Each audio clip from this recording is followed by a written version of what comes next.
What if I told you people all over the world, regardless of culture, religion, or background, have seen the same mysterious vision of God? In this video, we're diving deep into ancient texts, modern experiences, and hidden symbolism to ask the one question humanity has always wondered: what does God actually look like? Since the dawn of time, humans have stared at the sky and asked, who made all this?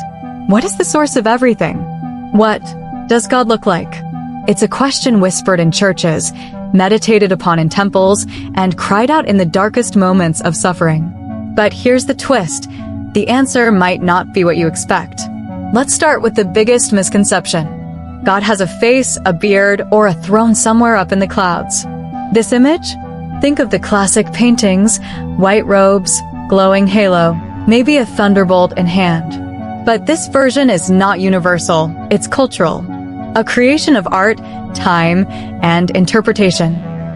In Christianity, especially in Western traditions, God has often been portrayed as a wise old man. Think of Michelangelo's The Creation of Adam, where God reaches out to touch man's hand. But this imagery doesn't come from the Bible itself.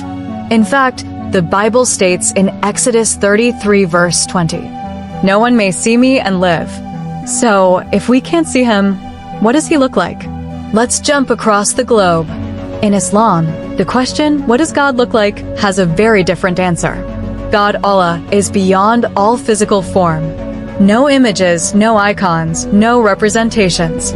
The Quran repeatedly reminds us, there is nothing like unto him.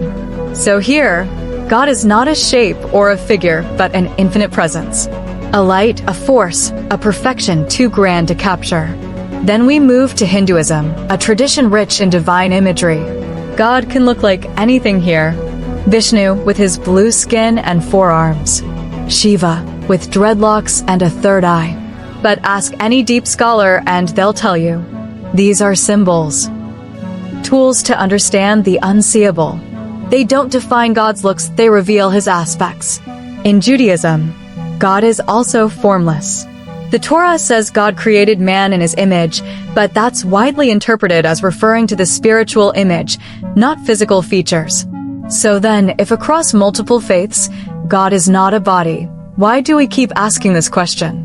Because humans need to relate. We want something we can see, touch, picture. That's why visions, dreams, and mystical experiences throughout history have tried to describe the indescribable. Let's talk about those. What do people who've had near-death experiences report? Across thousands of documented cases, from doctors, patients, and trauma survivors, something strange happens. People who've died for a moment and come back often describe the same thing: a being of light, a presence so overwhelming it defies gender, race, or identity. Some describe it as pure love. Others say it had a face, but the face changed, constantly shifting into something familiar, comforting, divine. Could this be God's real appearance? Not a fixed image, but a presence that manifests as what we most need. Here's a mind bender. Some scientists and philosophers suggest that asking what God looks like is like a fish asking what water looks like. We live within God. We are part of God. And we cannot see him fully because we're inside the design. Let's flip to the psychological side.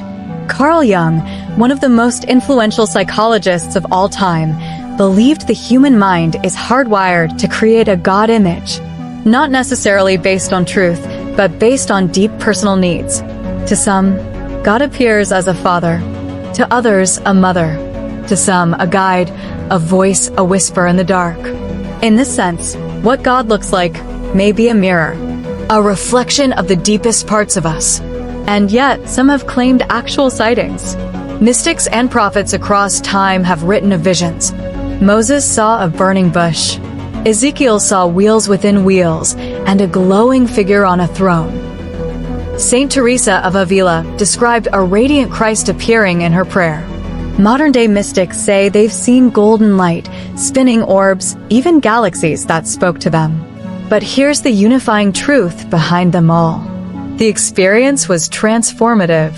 Whatever God looked like to them, it changed everything. Let's not forget children's testimonies. Many children who claim to have had visions describe God as a glowing man, a giant light, a warm voice with no body. Some draw pictures. Some just smile and say, "It felt like home." Is this imagination? Or innocence tapping into something we've forgotten? The Bible says God is love. The Quran calls him the light of the heavens and the earth. The Gita describes him as the essence behind all creation. So, maybe the real question isn't what God looks like, but what God feels like. Because to the dying, God is peace. To the grieving, God is comfort. To the lost, God is direction. And to those who seek, God is always just out of sight, but never out of reach. In the end, maybe God looks like a sunset that brings you to tears, a child's laughter, a stranger's kindness when you needed it most, or that quiet moment when you feel you're not alone. God's image might not be in paintings or statues, but in moments, in emotions, in the connections we make when we love. So the next time you ask what God looks like, don't look up, look within.